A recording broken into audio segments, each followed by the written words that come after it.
Last week, there was a statement published online that really took internet and the world by storm. Can anyone guess where this statement came from? The statement was the following. By the end of next year, we will have AI that is more intelligent than any one human being. Who said this last week? Elon Musk, yes. Good guess, a correct guess. And thinking about AI, because AI is not just a buzzword, it's really revolutionizing our lives, businesses, and society at large, with challenges and opportunities. But thinking about AI, it's inevitably so that we need to think hard about data. Because AI is really, especially generative AI, right, lives off of data. And that is why we are focusing on data for this year's Stockholm Sustainability Summit. Data is all around us, especially in the city as well.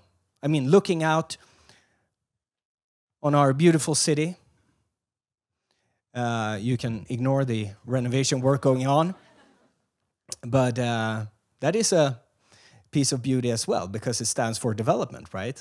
And renaissance in the city. But data is all around us, especially in the city. But the question is then, are we doing enough of it? And are we doing enough with it? How can we make sense of the mass amounts of data that we gather just from our daily operations? How can we convert this information into real actionable ways going forward, especially when it comes to meeting our sustainability goals? These are some of the questions that we hope to answer today as we welcome both those leading data strategies and strategists in companies and the business community and society when we convene here for the Stockholm Sustainability Summit. My name is Andreas Hatzigiorgio. I'm the CEO of the Stockholm Chamber of Commerce. And we are pleased to welcome you all today to our yearly flagship event, our sustainability event. In our third year hosting this summit, as with every year, we frame the content and discussions of the day around a central theme. In recent years, our world has experienced a dramatic shift towards an increasingly digitalized way of life. And the list can really go on. I just mentioned AI today. And raise your hand if you dare to share with us if you use any AI tool or instrument on a daily basis. Raise your hand. Yeah, I would estimate this to a 42.5% share in this audience that use AI on a daily basis. I think this is an underestimation because I would dare to say, I believe, that some of you that didn't raise your hand actually do use and utilize AI tools, even though you don't know it. I mean, how many of you use, this is an iPhone, how many of you use Siri, for instance? Raise your hand. Or a similar tool. Yeah, so I think that adds a few percentage points to the people in this room, you guys, who say that you use AI tools, because Siri is really an AI tool, right? So the next frontier is a digital one, and we need to be ready for it. Technology can be a force for driving sustainable change in cities, but we must also be able to both understand it and share it. So that is why, again, my friends, city lovers, sustainability collaborators, that I'm glad and proud to welcome you all today to the Stockholm Sustainability Summit 2024. With further ado, I would like to invite up our Deputy CEO and moderator for this event, Daniela Wallfogel. A warm round of applause. Thank you, Andreas, and a warm welcome from me as well. And I'm so happy to see so many of you who are passionate about sustainability and about our data-driven future in cities. As Andreas mentioned, we have a wide area of speakers today. Which means that we will be dividing our summit into 2 different sessions. First of all, we will start off with a keynote from Paul Wilson, who is coming to us from Connected Places Catapult in London, and I will soon give him a more proper introduction. And then we will have a panel discussion on leadership in data-driven cities, together with an eminent panel. Then we'll have a short break, a short coffee break, and we will reconvene after that for session 2, where we will discuss with 3 companies that have taken this into their own hands. And they will describe how they have developed product and services that, with a data-driven way, make our cities a lot smarter and a lot more sustainable. And we will also end that session with a panel discussion. And after that, we of course want you to stay here, because we are going to host a after work together with London and partners here. So please stay for drinks, and please stay to listen to some of the tech companies that are here to visit Stockholm from London. And with that, with no further ado, I would like to invite our keynote speaker up on stage today, Paul Wilson, who is joining us from Connected Places Catapult, which is a UK leading innovator accelerator for cities, transport, and place leadership. A warm welcome to you and a warm round of applause, please. Thank you very much, Daniela. Thank you very much, Andreas. Thank you very much for having me. It's terrific to be here. It's my 7th time in Stockholm. I love Stockholm. So when I was asked by Emily and others, could I come, I was very excited to come. And I'm going to be talking to you about why would we use data and decision-making in cities and climate, and then some of the topics of how can we do that. So that's my exam question. This is the one slide I'm going to use to talk about where I come from, the organisation I work with, and then we're going to get into the meat and potatoes. So I work for the UK's Innovation Agency for Cities, Transport and Place Leadership. We work with transport bodies, city leaders all over the country and all around the world. And it's our job to bring people, places and businesses together to create a future of sustainable growth and prosperity. I like that bottom phrase, but I also like thinking about regenerative growth, because quite a few people in economics would say what we're doing to the planet has got to such a state that we don't just need to think about sustainability, we need to think about regenerative growth, growth that actually takes carbon out of the atmosphere and restores some of the natural processes that we are successfully destroying at a very fast pace. I'm going to first talk about why is this such an important topic. And I'm going to talk about cities in a global context. I'm going to give you very rapidly examples from 6 different initiatives that I've been involved with over the last decade. I'll do that quickly. And then I'm going to talk through more slowly one example of how we're using data to help both cities and utility companies, particularly water companies, electricity companies, and power companies, to manage when there's an unprecedented climate moment. There's a big flood, a big storm, or fire. And I'm going to talk you through that a bit more slowly. And then look at what's working in this space and what's not working. So that's what I'm going to do. I'm going to start by quoting some data from the World Resources Foundation. This is a body that most of the governments of the world fund. It's a kind of authoritative body about what is creating greenhouse gases. I'm believing that most of us think and understand that one of the most present dangers we all face is a change to climate that could spiral out of all control. If you look at this data, it gives you lots of detail on where is all of this coming from. It shows you that buildings and transport systems, particularly in cities, account for about 1/3 of all greenhouse gases. But that actually understates the fact by quite some way. If you think about who it is who's consuming food and how food is produced, or you think about all the factors that go into a city, the figure is much more like 80%. I'll do this very quickly. About 71% of the world is covered in water. That's the sea and the oceans. Only about 3% of the surface of the earth is covered by cities. But cities consume about 75% of the world's energy. They produce about 80% of the world's greenhouse gases. And of course, as we full well know, cities are the epicenter of the economy. It's often said cities are humanity's greatest invention. It's an often quoted statement. They're also potentially humanity's greatest crime scene if we don't get to grips with what we're doing. When I was born at about the beginning of this chart. I'm not going to tell you exactly because I'll let you guess. But it was about the start that you see there when there were about 3.7 billion people on the planet. In my lifetime, the number of people on the planet has doubled. That's a lot, isn't it? I feel that. I can tell it's getting more busy. It's getting more crowded. Where I live, I just think, gosh, there's a lot of people about. And I also, where I live, I see people from all over the world just as I walk out to my local shops. I like that, but it's also different from how it was when I was, 10, 20 years old.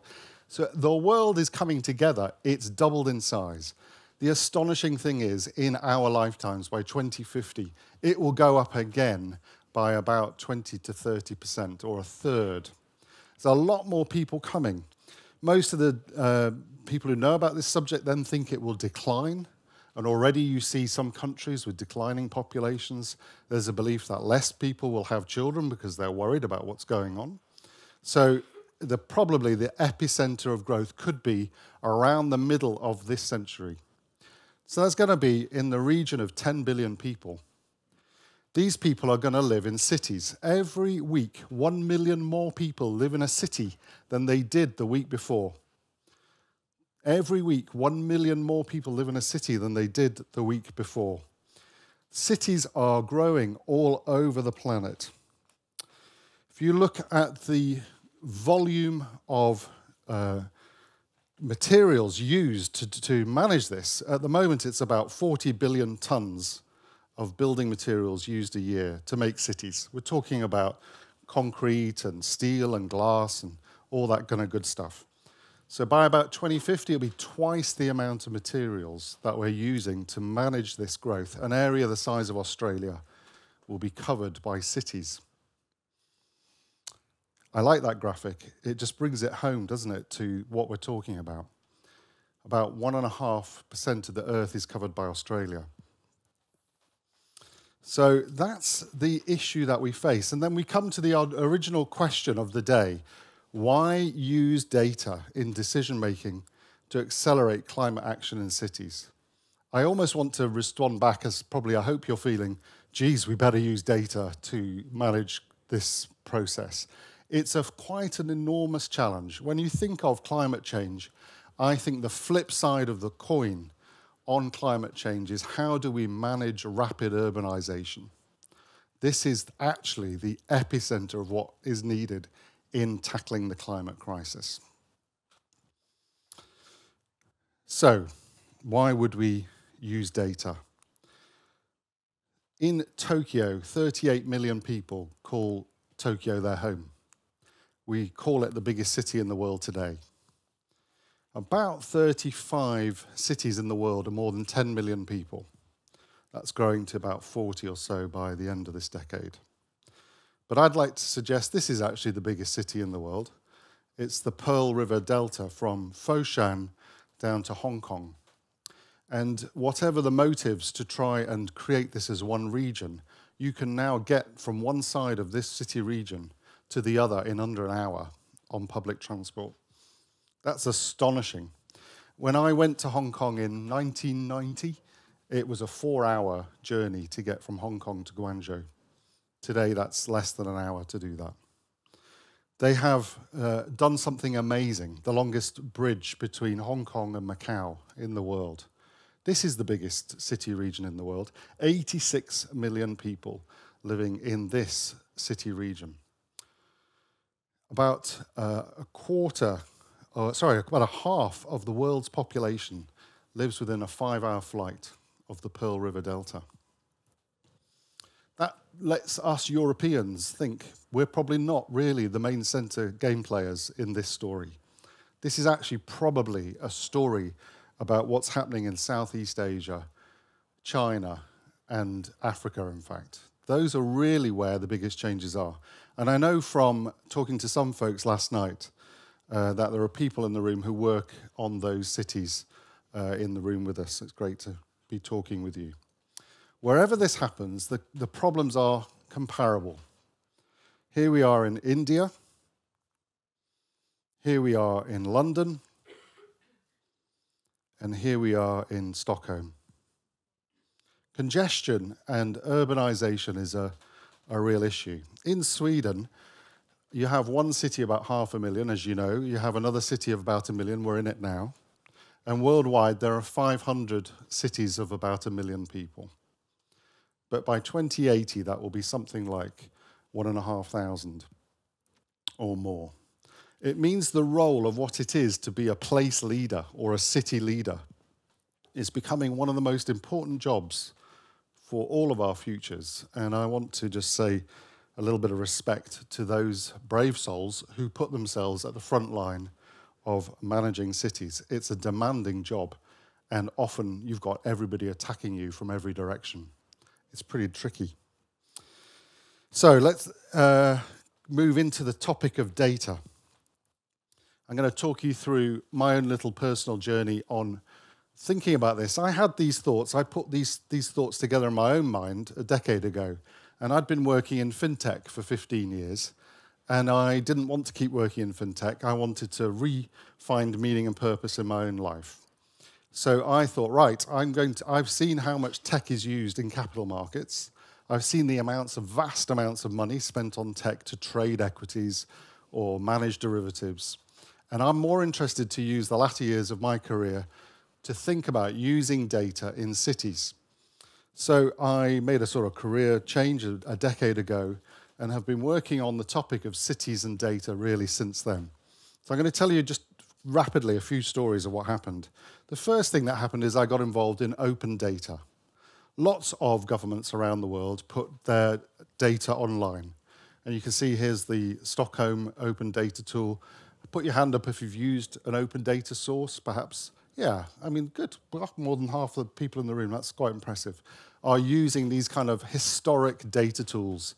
And this has added a lot of value to the management of cities today. We heard from Dago last night about the city as a system of systems. It's a lot like being a surgeon or a doctor, where I've got to think about using data to pull all the systems together to analyze what's going on. And these kind of open data tools have helped our cities to do that today, and it sounds like many of you are involved in that. The next thing I did was to set up a city-scale digital infrastructure in Bristol. It was a project called Bristol is Open. We put fibre in the streets, we put 5G antennas on the lampposts, we used Internet of Things. When it was trendy to say Internet of Things, we all thought we were very cool for saying stuff like that. And what we found was that the telecoms network doesn't do what we need it to do. And later on, we'll hear from Christopher from Telia, and he will talk about how Telia are addressing this issue and doing some really important things in that space. What we found was that telecoms networks have made a decision in the sort of 70s, 80s, that they would be hardware-oriented because reliability was what they needed most. So they stuck hardware all over the place. The problem of going down that path was that the hardware is fixed. It's reliable. It does what it does really well. But when you want it to do something different, you've got to take it out and stick something else in. At the same time, those crazy internet kids, they started using software to do everything. And they set off on a different path, which was less reliable. It was flaky. Stuff didn't work as reliably. But in the course of 20, 40 years, what you see is those trendy internet kids who relied on software, they now are ruling the roost. They cloudified everything, they virtualized everything, and in truth, the telecoms industry has suffered as a whole worldwide. It's stuck in a hardware-devoted infrastructure, and it needs to transform its infrastructure into a virtualized, digitized, cloud-based infrastructure, a software-defined network. And that creates the fluidity to enable whatever it is at the end of the network, be it a driverless car or a smart building or a forest that needs some kind of connectivity, to draw down the connectivity on demand. And that on-demand capability is what telecoms companies worldwide are trying to get towards. It's a big ask because they spend billions on their infrastructure. So it's not just simple to turn from very reliable hardware into virtualized stuff. But we set this up as a Bristol at a city scale.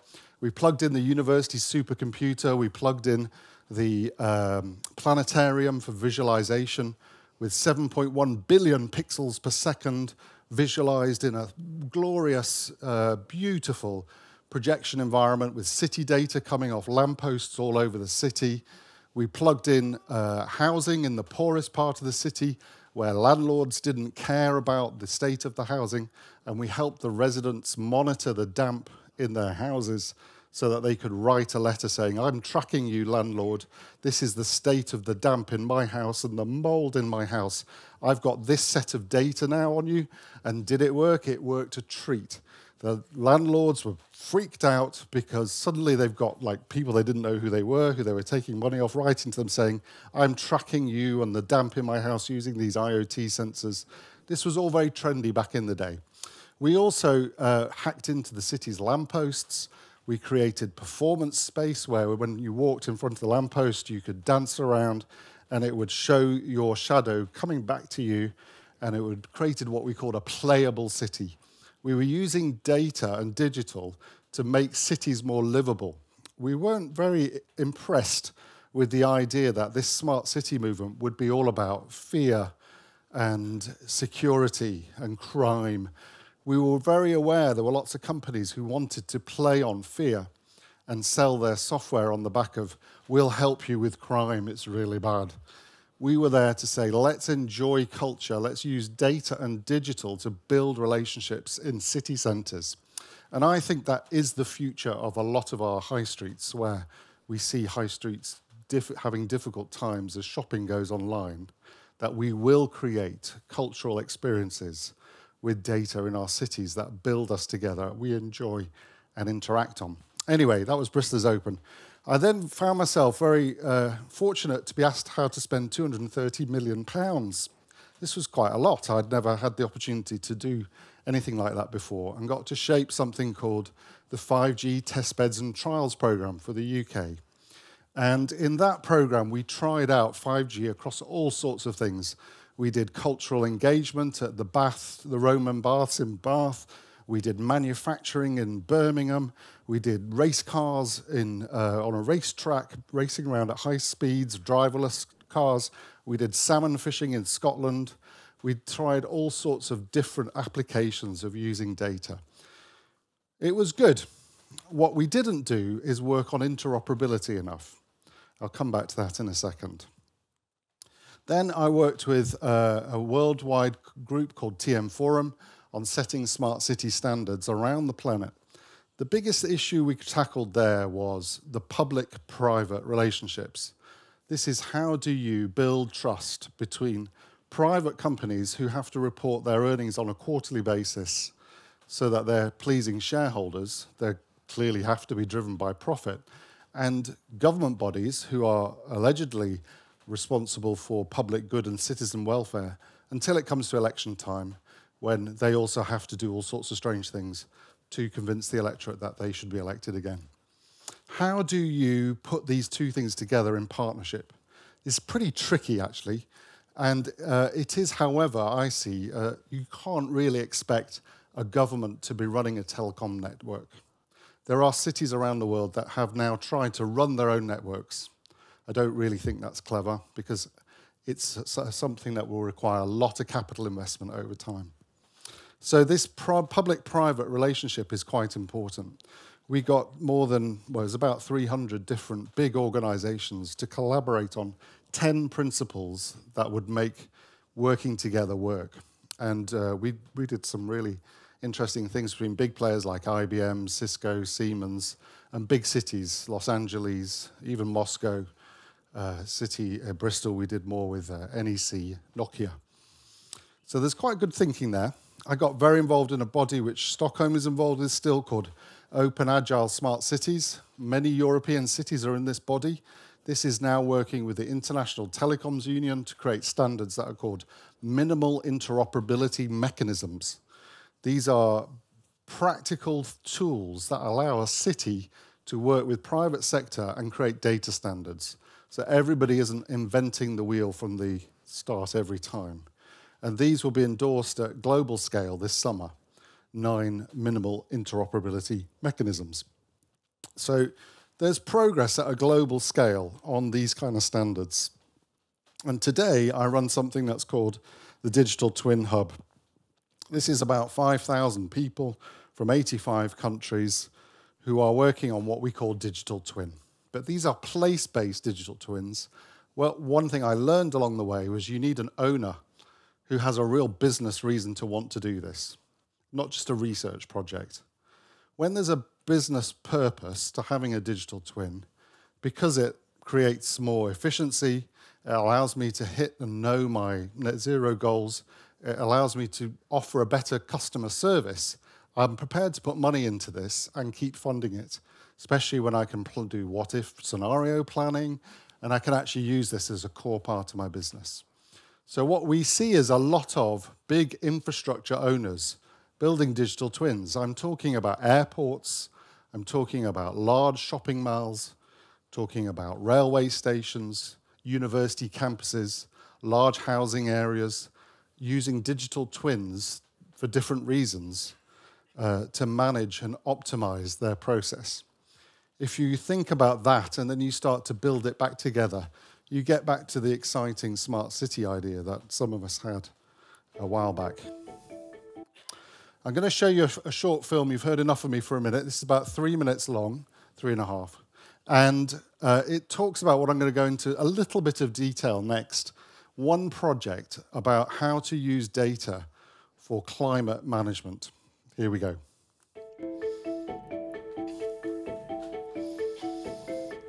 Extreme weather events caused by climate change are on the rise.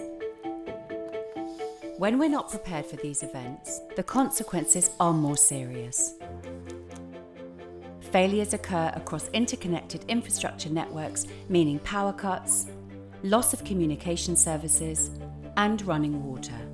This can severely impact people's everyday lives. And this is only going to become more of a problem in the future as these events become more common and more extreme. Ensuring that infrastructure is resilient to these events is critical. The climate change resilience of infrastructure networks is a challenge that is not yet well understood and is one we need to address urgently. Asset owners really need to know who are they dependent on. It's really crucial both for the integrity of the assets but also for the service you provide your customers. For example, a range of infrastructure providers. If one of them is affected, let's say, by flooding, and that maybe affects an electricity substation, and then that problem cascades to perhaps the water company that's using that electricity to run its plant and pump water, or perhaps the communications infrastructure that needs that electricity to run the communications network. Understanding these risks in advance and how we can mitigate them is key. Credo is really useful for angling water to increase our understanding of infrastructure, interdependencies, and the future climatic impacts on our infrastructure. If you think about what's at the core of Credo, and that's data. In reality, it's how we are sharing and using data with BT and UK power networks, and then actually integrating future climatic models and scenarios. So once you've got that data in a connected digital twin that Credo provides, it means that then we can start to visualize this data and use asset failure models to look at how assets become impacted and how quickly and over what sort of time period. This is really about planning for the future. So if we can really understand how our infrastructure is going to be impacted in 10, 20, 30 years' time, that means that the investments that we make and our partners make are in the right areas to protect our assets and ensure that we continue to provide that service to our customers. This will allow asset owners to use Credo to see the effect of extreme weather events on the combined infrastructure network. And crucially, this will inform what interventions they can make to increase the system resilience. Credo allows BT to share information with other critical national infrastructure providers in a safe and secure way. It's a distributed architecture where we retain control over our data assets, but allow us to share those data aspects which enable others to better understand dependencies between different infrastructure. Credo has been designed so that it can be extensible to other asset owners, new sectors, wider geographical regions, and a range of extreme weather events. The wider benefits are actually, it improves overall resilience. The more participants there are, the more holistic the solution that we see, and a better understanding of that interaction between those wider network groups, increasing the benefits from using Credo. Collaboration through connected digital twins is key to tackling climate change. Can you work with us to expand our network? To get involved, visit the Digital Twin Hub, Credo, Taking Action page. What we just heard, these are three very big companies. British Telecom, big telco in Britain, as you know.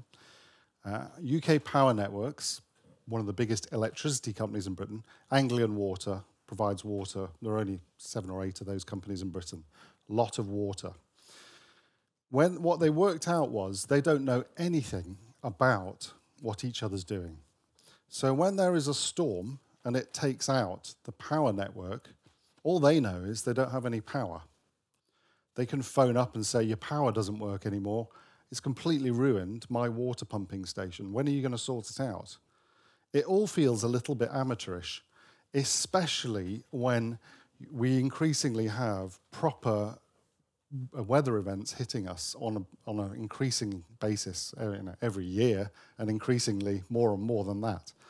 So what we've done there is we've looked at how to create a secure, and I'll touch on secure a bit more, look at the dependency of all these different assets from each other.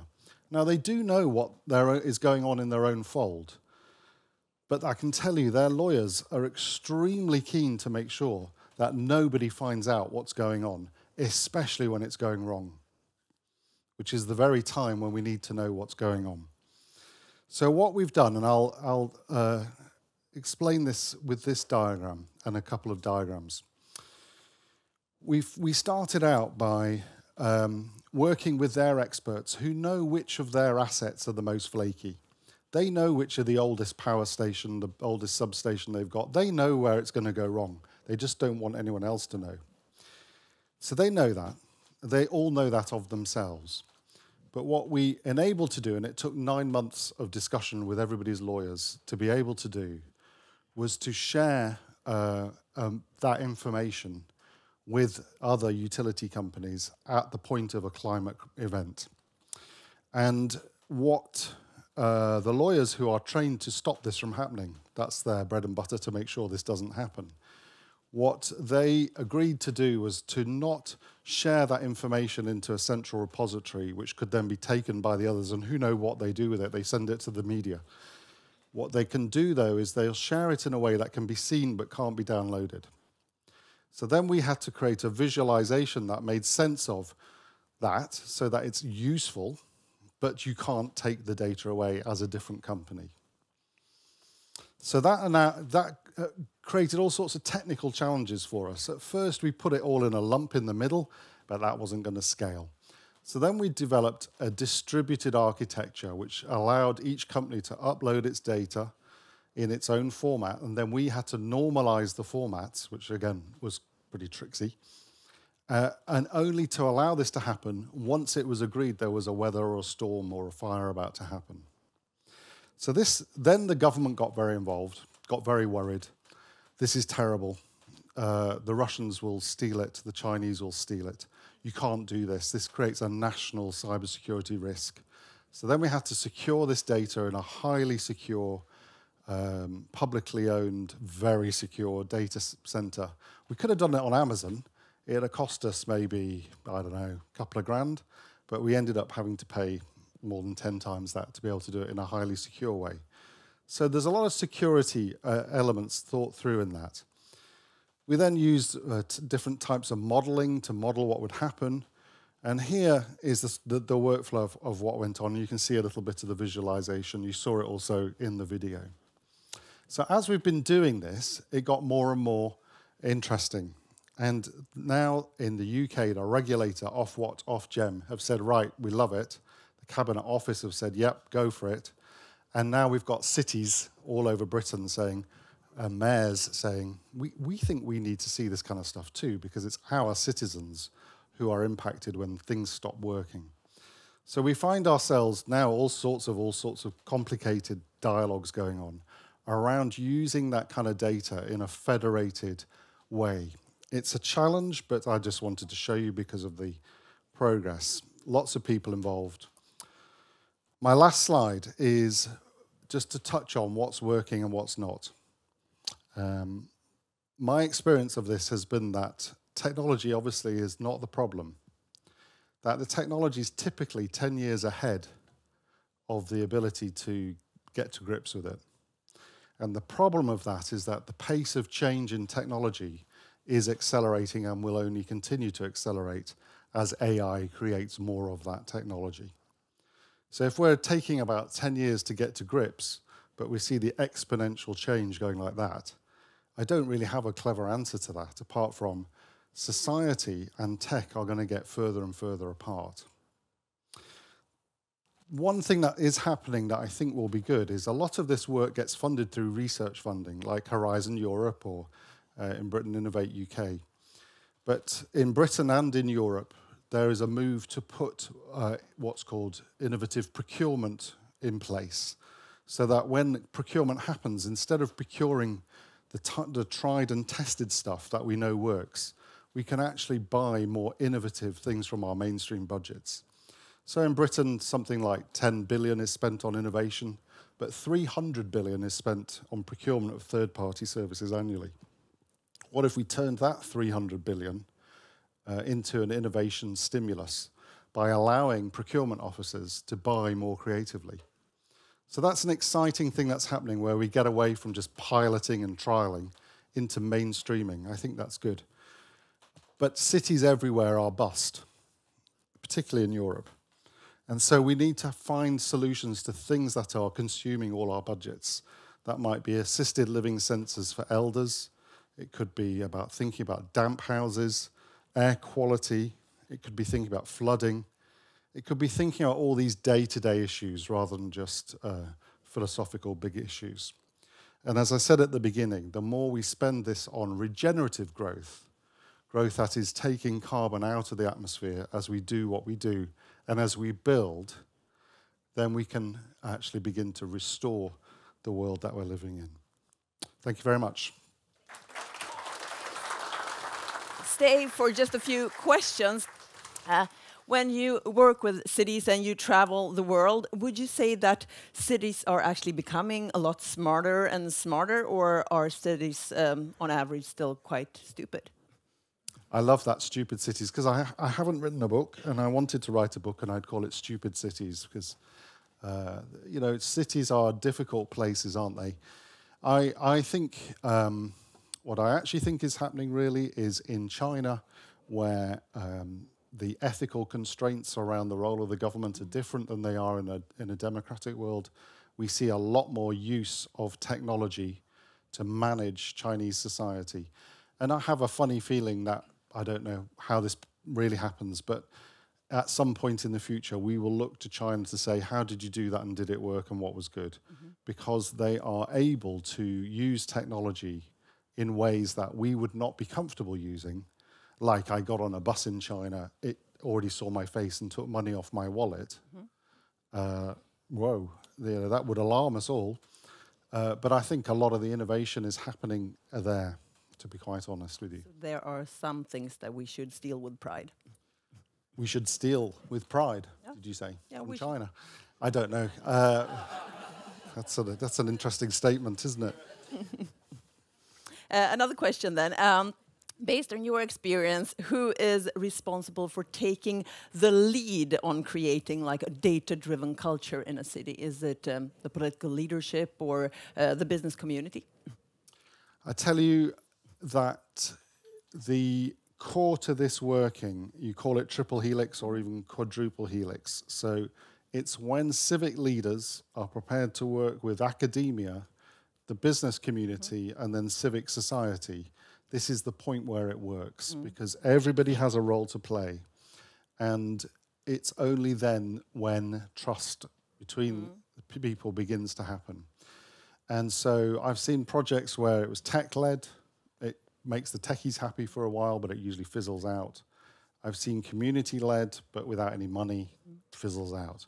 So it's when all those sectors come together collaboratively with purpose that it works. Okay, but do you have any like best practices or anything that you recommend for city leaders or public sectors officials to ensure effective execution? Because the projects that you describe are very complex. There are real good practices and standards out there, and it's quite common for people to reinvent the wheel because they think they're really clever.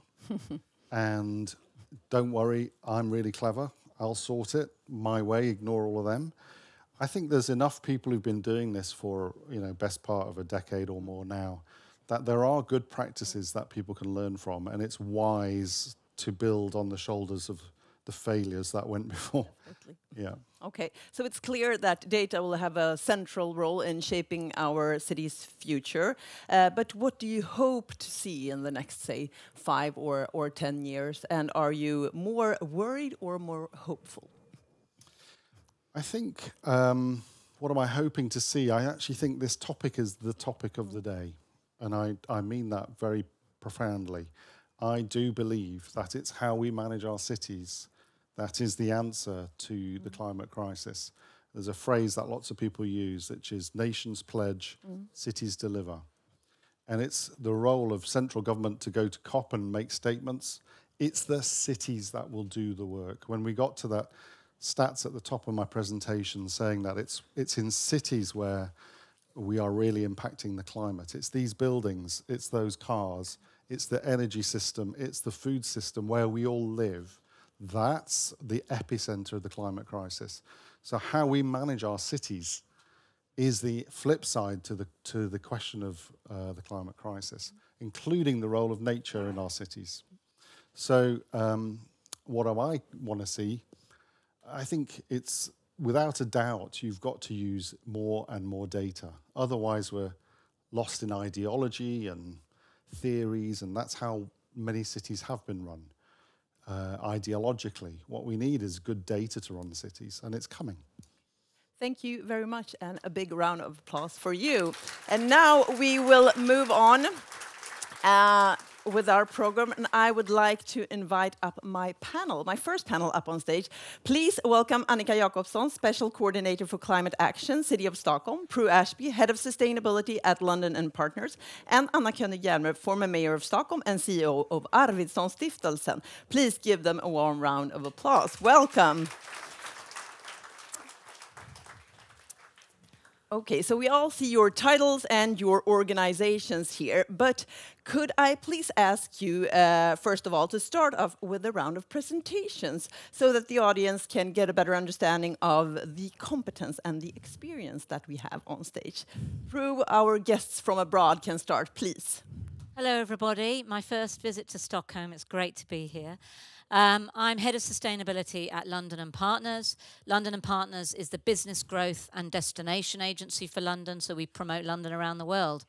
We've brought 14 amazing high-growth scale-ups, they're all in the audience, who are exploring this Swedish market. We also attract businesses from places like Sweden into London. We work with corporates on their innovation strategies, and we also promote London as a great place to be entertained. And one of our big success stories was ABBA Voyage that came from here, and we brought that to London, and it's been very successful. So our mission is to create economic growth that is resilient, sustainable and inclusive. And I think that lives and breathes everything that we do, and I'm happy to be here. Thank you. Welcome to our fantastic city. Anna. Yes, so today I'm the CEO of a foundation that works with quality of life in the built environment. But I used to be the mayor, and I had also a lot of international engagement when it comes to sustainability. And exactly what's been mentioned by Paul is the cities that deliver. So we were C40, the world's biggest network among cities, that also delivers on the climate agreement and the Paris Agreement, and not the nation states are delivering on that. But of course also World Economic Forum will look at a systematic approach when it comes to energy solutions in cities. I was the president of Eurocities, Europe's largest network among cities, where we push the Commission for even higher ambitions when it comes to climate goals. So I will stop there, but it's, yeah, I think we have a lot of good examples internationally when it comes to data collection and sustainability. Yeah, we'll get into that in just a little while. Annika, please. Thank you, and thank you for inviting me. I'm Annika Jakobsson. I'm Special Coordinator for Climate Action in the City of Stockholm. I've had this role for about a year. Before that, I've been working in the government offices. I was State Secretary for the Ministry of Environment.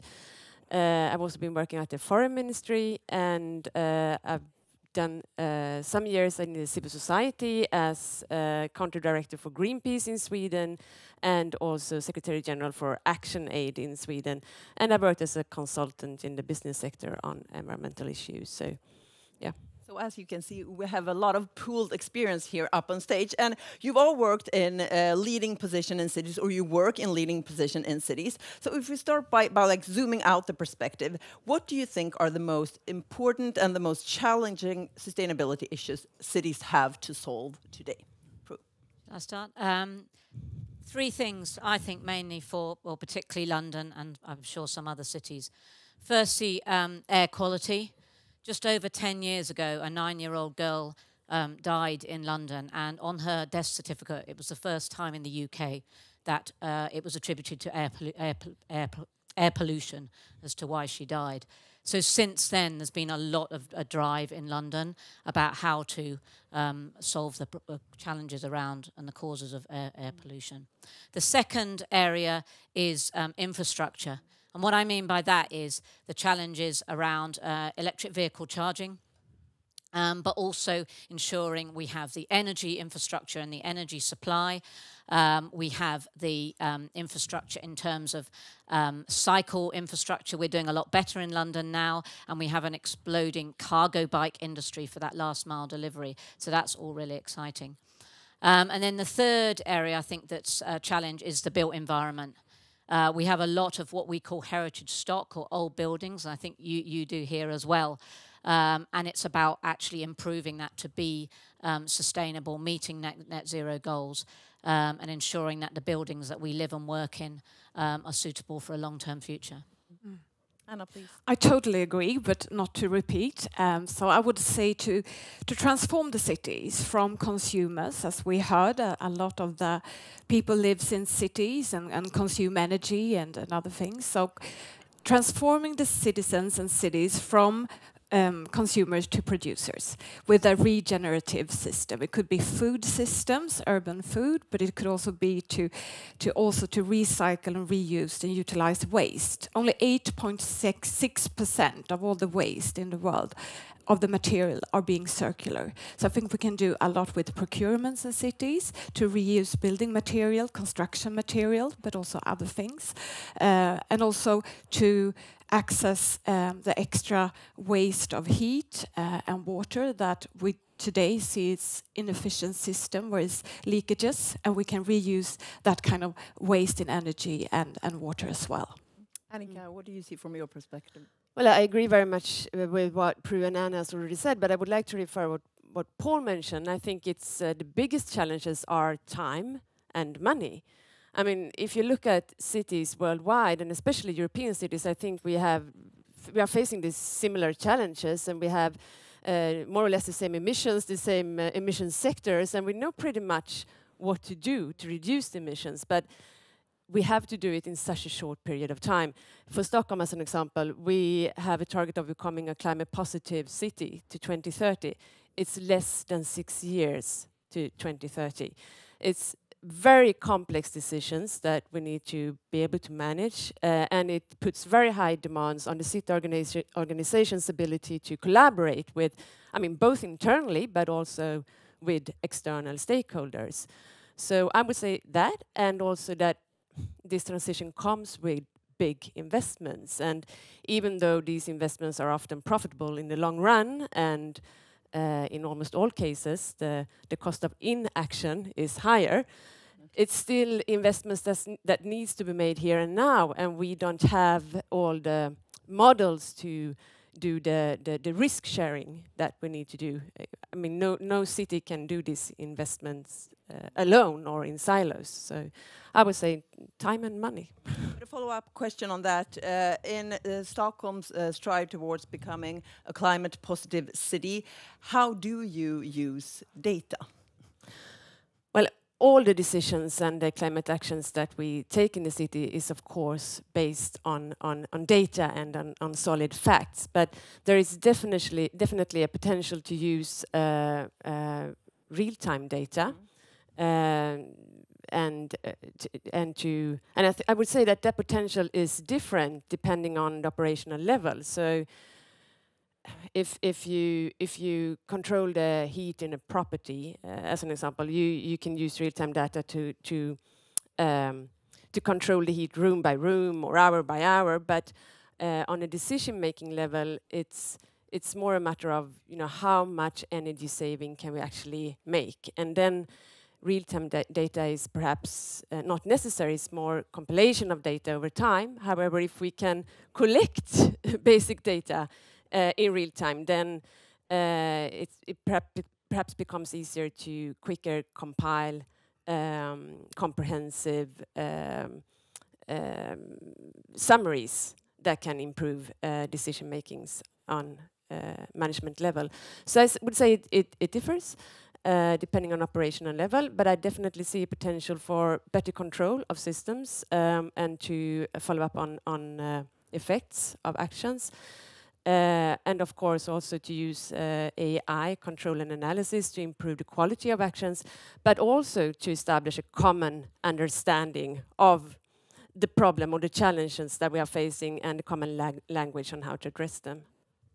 Prue, over to you. London is definitely a leading city when it comes to data. You have one of the best open data platforms, and there is like constant innovation happening, and we are, of course, all jealous of London. But how would you say that this is reflected in London's sustainability goals from your perspective? Yeah, so London has sort of three sort of areas that we've focused on in terms of why we're seen as a smart city and using data effectively. One is digital and data leadership. So we have a chief digital officer whose role is to ensure that we open up the data and it's efficient and effective and also available to improve public services. The second area is the strength of the tech and innovation ecosystem. As I said, we've got 14 amazing scale-ups here today, and we always want to be attracting the best innovations from around the world to build that. And the third one is about the infrastructure, the 5G towers and the technical infrastructure, but also the green spaces as well that come around that. Now, our London data store, which I think is what you're referencing, has about 1,000 data sets. Which can help people understand the city, and they can also see what the challenges are that they can potentially solve for the city. And there's areas like environment and economy and transport and things like that, but also you can delve into them and see trends in data over time. For example, CO2 emissions, nitrogen dioxide, reservoir levels, and so on. So I think by being able to open up the data, being able to get innovation, access to that and solve these problems, and then get it out to a consumer base that is like Swedish consumers, I think it was touched on earlier, early adopters of new technology. And then just a final point, I think regulation is driving the corporate end So the big business end, many factors, not just regulation, but also recruitment and retaining talent. And so this is sort of driving innovation behavior change from a corporate level, which is also wanting to get this innovation to improve their services as well. So it's all coming together. Anna, from your perspective, I know that you have long been a very enthusiastic champion of smart and sustainable city solutions. Could you give us a few examples of how data is being used in Stockholm and how we get to become a more sustainable city using data? Yeah, one thing is to work with reality data and with feedback loops to see if the reforms is giving results, of course. But I think more and more cities can use data to actually predict how to use the digital twins and to use the data to monitor and to have a model about how will people behave, or how will this also have impact if we're going to do A, B, and C, and then we can also be more proactive in our decisions. Or how should we also handle upcoming heat waves in the built environment? And that, for example, so we work together with MIT and KTH, and the chamber is very active as well, and the city of Stockholm, to work with, to monitor the city with sensors to see also where in the city will there be the highest risk in the built environment for upcoming heat waves, so we can also prioritize. Because if you have a limited budget, you need prioritization, and that's why also data could help you to be more efficient, to actually do investments where it's needed. But another great example is also to get support for your reforms. And I think one of my favorite examples is actually from London, because so many cities now have emission zones. We have it in Stockholm as well, and it's very debated, like when should you introduce that? But in London, they had sensors in the children's backpacks, so the children and the parents could actually see how bad the air quality was. So instead of pushing the reforms from the politicians, so the people are very upset, like they just want to mess with our lives and with our cars, actually the parents were super angry and upset because they saw the air quality and wanted to do, like, we need reforms for the air quality because our children is getting hurt. So that's another example how you can work with transparent data, actually to see, just present how it is. And then I'm sure that the citizens also want to demand for reforms. But looking back at your years in the city, would you say that data is being used enough in the decision-making processes? No, we're not there yet. And I think that I had the opportunity to go through Bloomberg, the City of New York's program, and he always asks for data. And so I came back and started to ask for data, and some of the data are 2 years old, and some of the data are not. It's difficult because it's not clear in every department who's in charge of the data, who's in charge of updating the data, and also it's not the same kind of data in the different administrations. So that's one challenge. But at least we build a culture where you ask for the data and also use the data. Because if the data isn't, collected, isn't used, that's not going to also be valued in your organization. Annika, what do you say? Should data be used more frequently? Yes, definitely. And I absolutely agree what Anna said, that it takes time to change working methods and ways of thinking in such a big organization that the City of Stockholm is. But we have definitely a lot of the basics in place, like the safety policies, the guidelines, the support to administrations who are considering using more data-driven solutions. IoT platforms and competence on how to analyze data and so on. But it takes time, and I think it takes time just to implement a climate perspective in the broad sort of variety of operations that we have in the city. So, and at some administrations we have come very far in the traffic office, obviously. But if you look at the education administration, you have to go from looking at the food that we serve in school and instead ask what educational programs do we offer and how do we match them with the future needs in a green labor market? How do we attract young people to these programs and so on? So I think it is it takes time, and it can, of course, you can be frustrated about that, but we are not a business. It is a politically governed organization, and democracy also takes time. So it's quite natural. But who should then take the lead? And is it important that city leaders, maybe politicians or companies for that matter, actively embrace like data-driven solutions and trying to set a data-driven culture? Sorry, say that again. Is it important that politicians or the business community actively try to set a data-driven culture? And do you see that a lot when you look at the companies that you promote? Yes, so I think unless you have the data, you don't have the evidence, and then you can't improve on what you're doing, and then basically showcase and improve and so on. So it's kind of an iterative process. I do think it's very important to engage communities and bring them along, and I think that is a big area that leaders need to think about and potentially do better, is how to actually, and one of the companies we've got in the room actually does, from London, actually does that, where they're about bringing the community along, getting their comments, feedback, so that they can be engaged effectively, come along on the journey. Mm-hmm. Anna, when you met your mayor colleagues in Europe and in the world, did you meet people that had a digital-oriented leadership or not?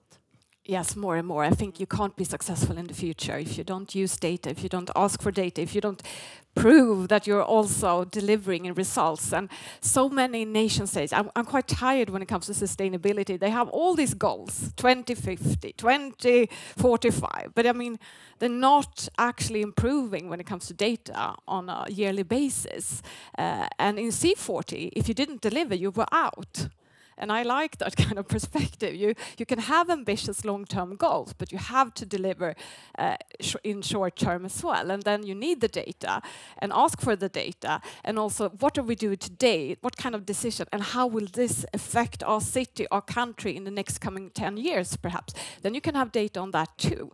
But you can't manage the things you can't measure. That's why we need different kind of data. Okay, so then looking ahead, what do you hope to see in the, say, next 5 or 10 years when it comes to promoting and supporting smart solutions and sustainability in cities? How will data shape the future of our cities? What do you say, Annika? Well, I think personally, I'm most excited about the social innovations that the development in technology can actually provide. I mean, I would not say no to reduced working hours, as an example, if that could be a result from, you know, smarter cities and smarter ways of doing things. So yeah. Yeah, and it's a connection in health and sustainability. I mean, people who cycle to the job have 45% less chance to get cancer and so on. So it's a real related, I mean, it's what's good for planet is good for people. But I hope that in the coming years we can use also quantum data to solve problems before they even evolve. And to see that, okay, the system with sensors and so on also are giving alarms, and then we can proactively solve them even in a more efficient way. Prue, what do you say? Anything that especially excites you for the future? Yes, so I think that a city will be totally smart when it's totally circular. So everything we use is reused, refurbished, and a purely circular system. Secondly, that a city is adaptable, and I know from being only in Stockholm for a few hours, you're the kind of city that adapts and responds to challenges, and I think we don't know what's going to hit us in the future, so we need to be able to adapt. And then I think the third thing is we all need to take responsibility ourselves and take action ourselves. London and Partners, we're on our own road to net zero as an organisation.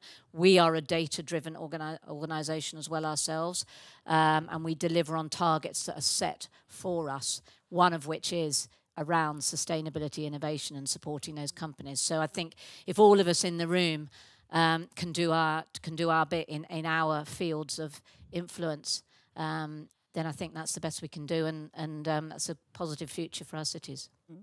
Okay, one last question for you then before we end. Is there anything that worries you when it comes to using more data, trying out new ways in cities in the years to come? Well, I think the big challenge with the use of more data is the use of excessive energy.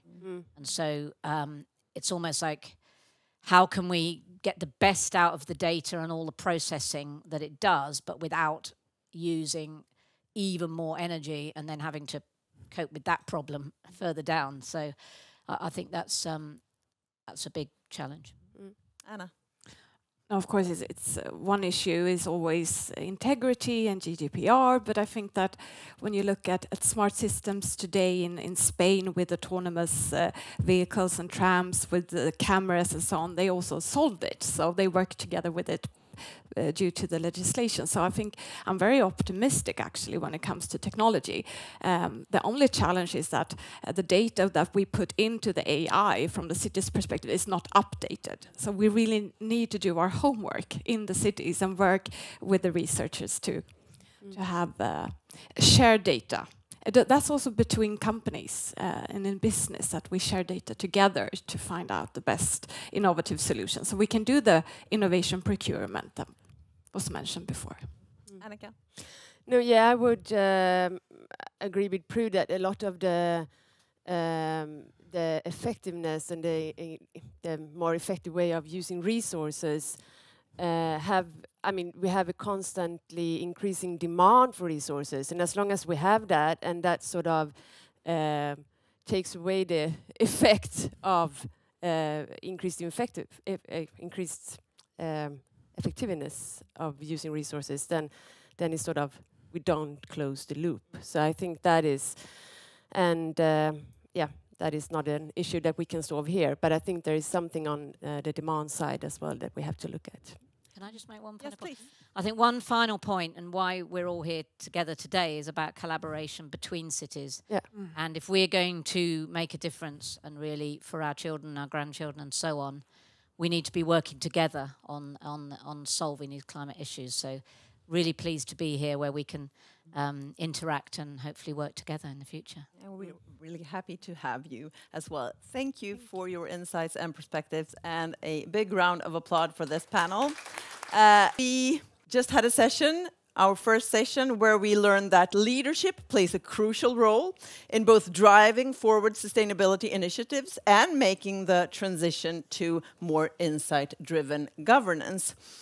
Likewise, many companies are now taking data-driven sustainability into their own hands and making leaps that only the fast-moving private sector can do. Therefore, today, we've brought together 3 companies who have all created various services and products that aim to provide sustainable solution for our urban challenges using data. I would like to invite up our first speaker, Christopher Ågren, on the stage. Christopher is Head of Product and Data Insight and IoT at Telia, and will be telling us more about their successful crowd insight. Please, the floor is yours.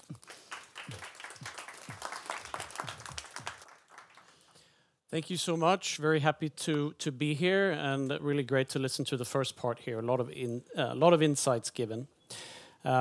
As mentioned, I head up a part of Telia called Product within Telia Division X. We do IoT and AI products for our customers. And I think, well, some of you know at least, native Swedes, that Telia is the largest telecom operator in the Nordics. But what you might not know is that we actually have one of the largest continuous data sources on how people move in society. And if you do, you might not know how location insights about this mobility can actually be used to create more sustainable cities. So I'm here to tell you all about it. And just to set the stage, location intelligence is a certain type of data. It is the discipline of turning location data into outcomes by using data enrichment, visualization, iterative analysis, just to name a few. And there's actually a lot more data that has a location element to it than you might think. Actually, around 80% of all data generated actually has some sort of location connected to it. Could be a latitude and longitude, or it could be, the name of a city, for example. And it remains largely underused, actually. So 80% of all data has a location element to it, and 10% is used to power important decisions. And think of it as in a city, of course, a lot of it has to do with location. What does this have to do with Telia? Well, it turns out that operating a mobile network, we've heard already talk about 5G towers, for example, it means that we actually generate lots of location data. We do so anonymously.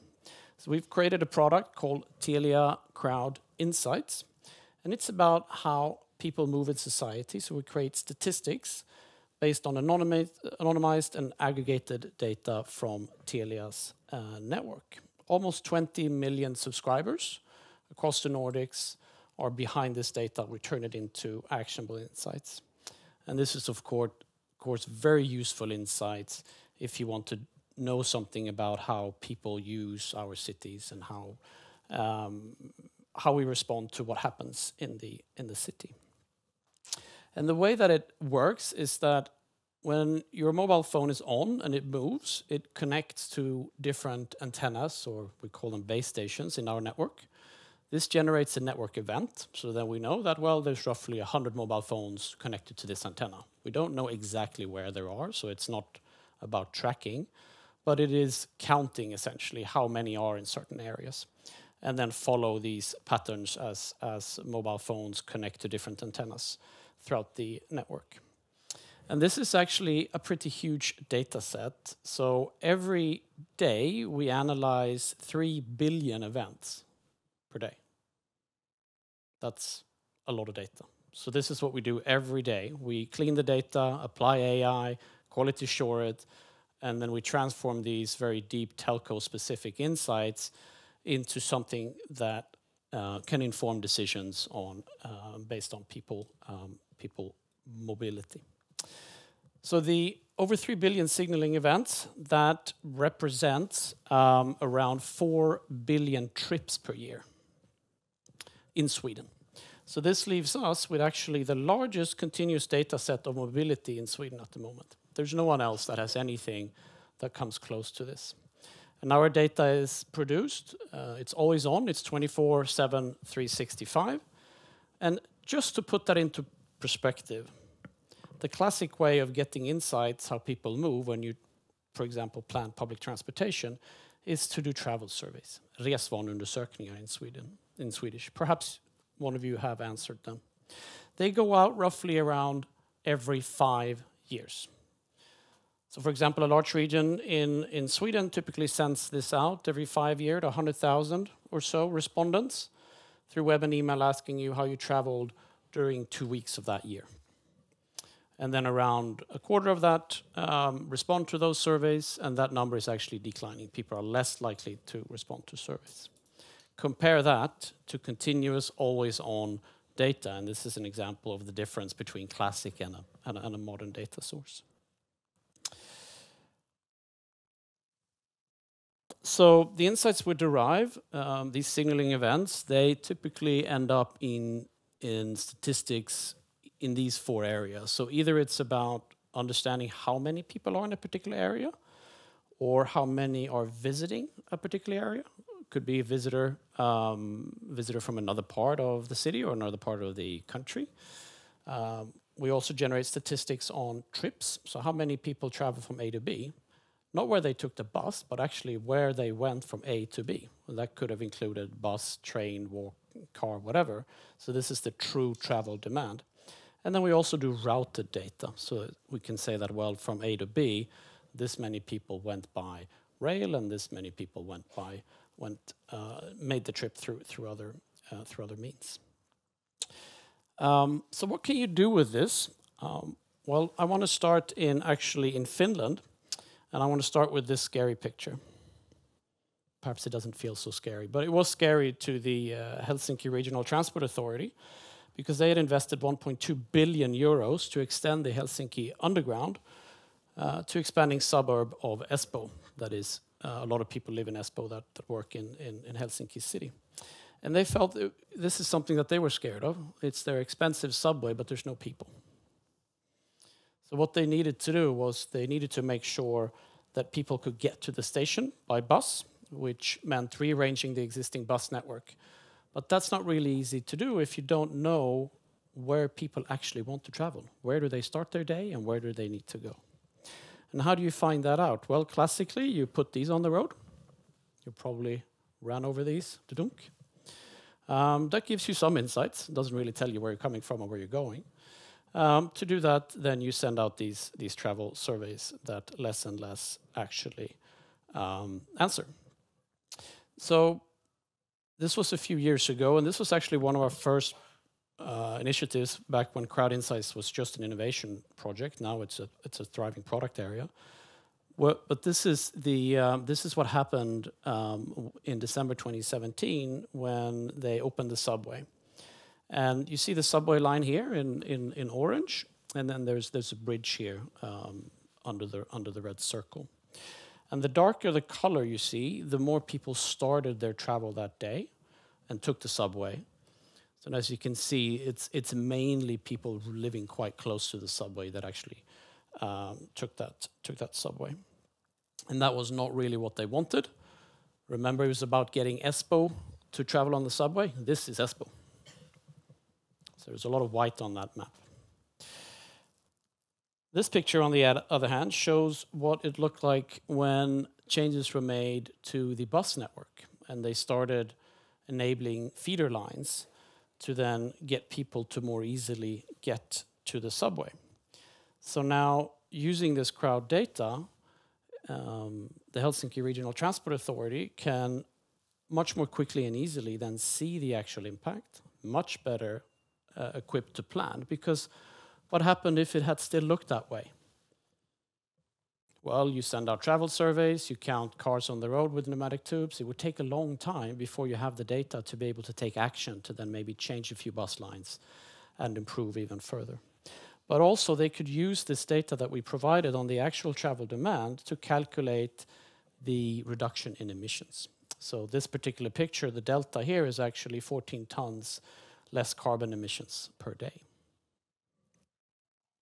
And they can do this almost in real time. So those of you who are familiar with software development knows that you use something called A/B testing. So you try something, you evaluate, and then you can improve after that. So they're able to do this in the real world. So let me give you another example. I assume some of you recognize this guy. This is Anders Tegnell, Sweden's chief epidemiologist during the COVID pandemic in the Public Health Agency of Sweden.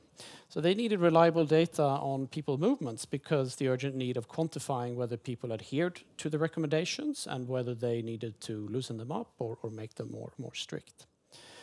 And since we had this historic data, we've been collecting it since 2019 in Sweden, we could start straight away to look at the difference in the movement compared to before the recommendations and after the recommendations. So we saw a lot of big decreases in people movements in Sweden, and this was actually a response from Anders Tegnell when I think a journalist were talking about that they had seen a lot of people sitting at a restaurant.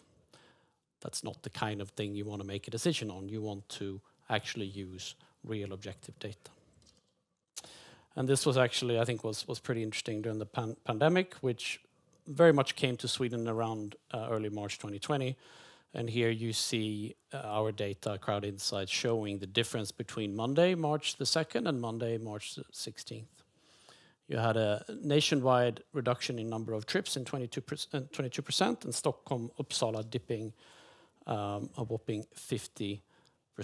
Normally, if we saw something like this, there would be something wrong with the system. We have a bug in the system. But this was actually what happened. And then this put an enormous strain on society, of course, and having this data alleviated and I think we were able to make better decisions based on it. This actually draw a enormous interest from media as well in actually all the Nordic countries, so it wasn't just Sweden. So we delivered the data to media, we delivered data to national health agencies, and we did so not because really they paid for it, but we did so because we wanted to really help drive a data-driven public discussion. We didn't like the sort of things you saw on the first page where someone had seen that people were moving too much or sitting in a restaurant. That's no way to make a decision. We also got lots of questions around the data. Like, is this Telia tracking us? Is this used to surveil us? Is it GDPR compliant? These are really important questions to ask of any data source. So we thought it was also a great opportunity to actually talk and educate about this, that this is in fact GDPR compliant, and we are proud that our insights are always created with privacy in mind. And that goes for a lot of data that's actually created in the city. You usually have some sort of connection to the citizens. So actually securing this is very important. Well, having data is not always a great thing. So what is worse than no data? Well, it's actually bad data that you think you can rely on. So what is really important for us is that we are very transparent and we talk about how we create our data. And it's in 3 different sort of lenses that we describe it. So we want it to be accountable, transparent, and explainable. So our data is created with privacy by design in mind, and making sure that it is all, of course, legally okay to use the data. But we also need to be transparent how the data is created. How is this representative of everybody living in the Nordics? Unfortunately, not everybody has Telia as their operator.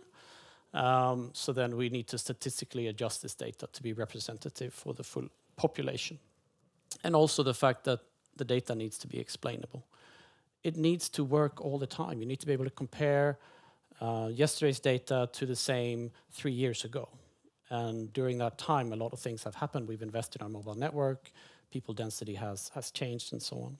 So here we've worked with Statistics Sweden, SCB, to actually develop these extrapolation methods to make sure that our data is always explainable and it's something that you can use for real decisions. And that's a big difference, because when you go and find data, you download it somewhere. Do you have all of this covered? How do you know you can trust the data? And there's many ways you can then use this type of data. Obviously, in city planning, urban development, traffic planning, and so on. Normally, you use this data to optimize something, to make it better for the inhabitants, and that often means that you also then reduce emissions, because some things become more efficient in how people use public transportation, for example, or where you want to build something. And this is just an example of what it could look when you visualize it. You can imagine 3 billion data points. You can visualize it in a lot of different ways depending on the use case, but this is just an example. I also want to share another example. Perhaps some of you have seen this report. It's from the Swedish consultancy dagens that was published the other week. They had some really interesting takeaways. They used this. They used our data to among others, to develop these insights, and they concluded that around 57 of all trips are shorter than 4 kilometers. Could easily be made by foot or bike. That's a huge saving in emissions. But then, as a region or a city, how do you know where to start? Well. We have a product that we've developed together with the Swedish company Zero, founded by the Royal, founded through research in the Royal Institute of Technology here in Stockholm, where our data is combined with Zero data. We apply AI, and we're able to actually then analyze where should you start out of these 57% of all the short trips. Where do you get the most bang for the buck, if you will? And it's called Travel Emission Insights. And it allows you to measure your carbon emissions, benchmark them, compare with historical data, and then prioritize actions, because you can't do everything at once. And then you want to make sure that you do the things that have the biggest impact. And this is a screenshot from the tool, actually. And this is how one of our customers, Botkyrka municipality, is using this. So here I've used a filter in this tool to show short trips that have the most CO2 emissions in the municipality. And I've selected this, which is like the worst offender. And you see below, it's a bit small text here, but there's almost 6,000 trips per month on this route, and 41% use their car for it. Why is that? Well, it's not strange when you look at the numbers below, because it says that taking public transportation is 4 times slower than car. It takes 4 times longer time to go with public transportation. Why is it like this? Well, someone who knows Botkyrka better than me perhaps can elaborate on this, but this is what the data tells you. And I hope you get the point, and I think this is an example of how a municipality can start to both understand, measure, but also take meaningful action, and take the right action, the one that actually gets you to the value quickest. Thank you. Coming up all our speakers on stage in just a little while. Now over to our next presenter, Anna Kerr, who is Regional Director for Sweco, that will be sharing a project on how they are working with sustainability through design. Please, the floor is yours. Thank you, thank you. Great, really nice to be here at the Chambers.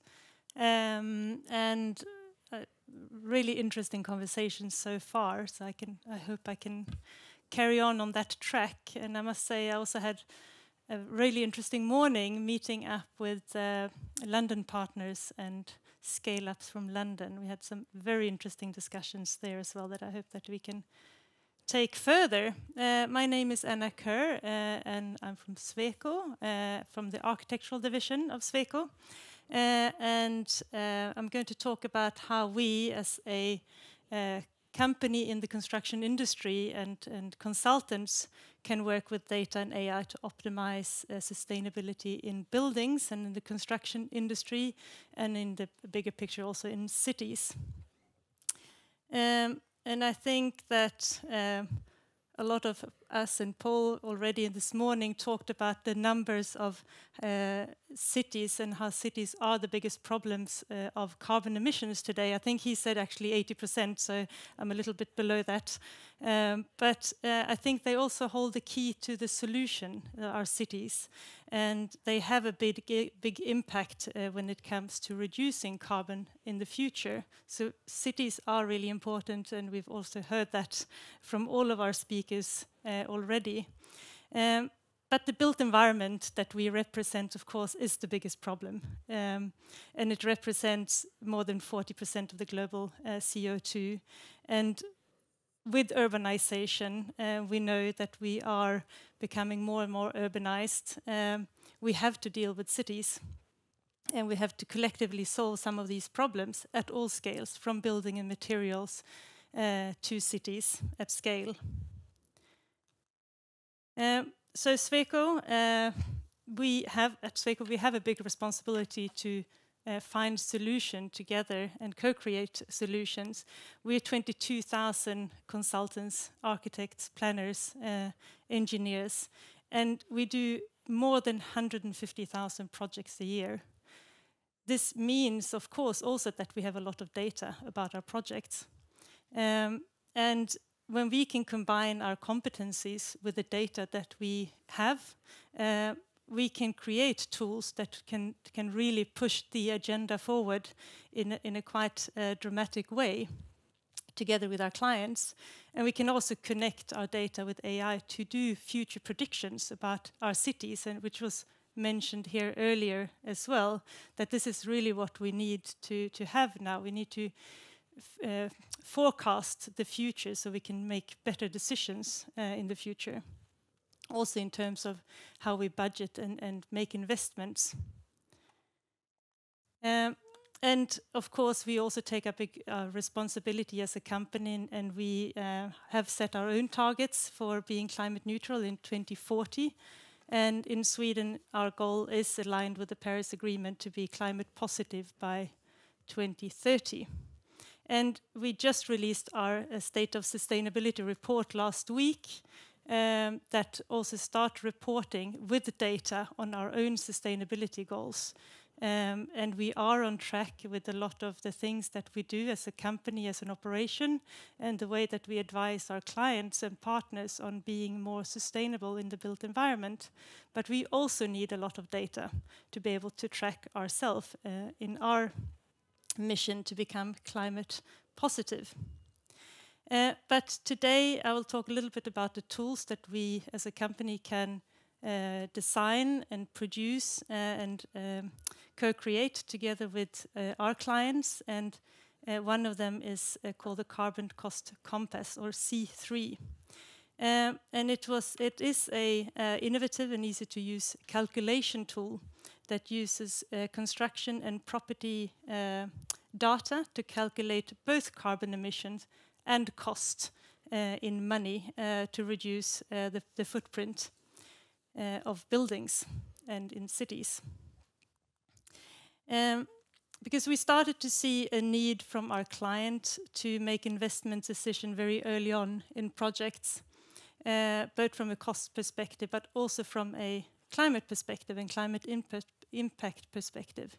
And of course, one of the triggers here has been the new laws from the EU that requires a declaration of the carbon footprint in the whole life cycle of buildings, with everything from raw materials to products.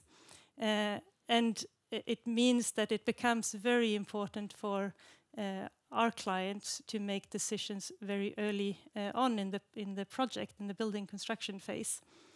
So you could say that the C3 has become a calculator for a new currency for carbon.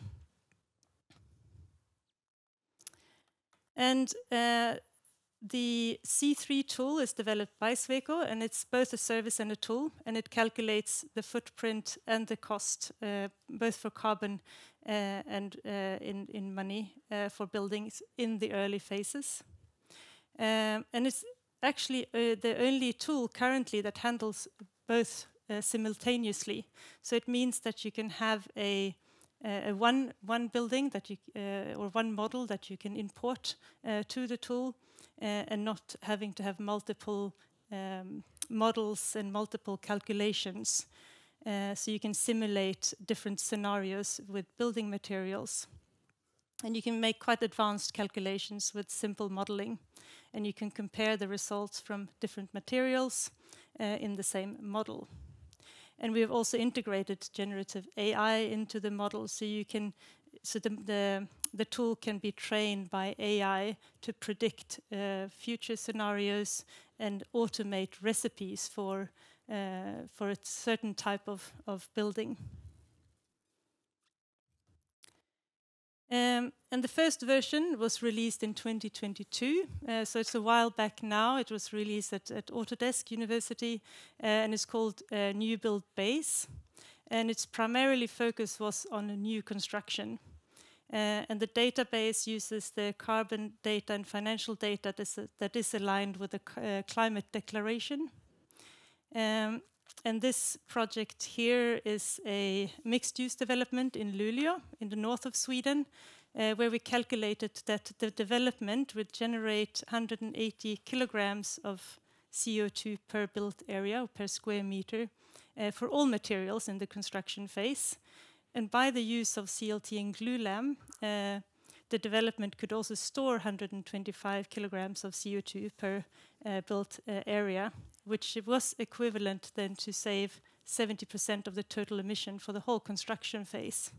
So this also shows how we can use the different type of building materials. We've then developed a tool further also to retrofit, and I think retrofit has been mentioned here today. 90% of all buildings will be built by 2030, we think, and there's a huge potential also to capture the embedded value of carbon and cost in the existing building stock. And there we can see that we can really work with buildings or larger building stocks to calculate both the carbon and the cost for retrofit. Because Of course, we know that it's better to retrofit than to do a quick fix of a building, but we also need to show that it's both cost efficient and also make a climate impact in the long perspective. And of course, the initial phase will be higher, but in the long term, it will compete with the new built environment. This project is Blick Hotel in Stockholm by Sweco Architects. And here we retrofitted an old existing building into a hotel. And the volume of reused materials showed that our client could save €750 per square meter in value. So these values, and together with the carbon cost saving, becomes a new currency that will become very important for us, also as advisors and consultants, when we advise our clients to make the right decisions. And moving up, we have now also developed C3 into C3 City, because we can see that this will become a very important decision-making strategy also for our cities and mayors in cities in the future. And we already see it with the cities in Sweden and around Europe today that will become climate neutral by 2030, but they don't have the tools to measure yet. And this is the biggest challenge. So in Trelleborg, in the south of Sweden, we are creating the first climate neutral city by extending the use of C3 to C2 City. So we can now calculate the climate budget on a city scale. And this means that cities and local authorities can forecast their climate budget together with their development plans at scale.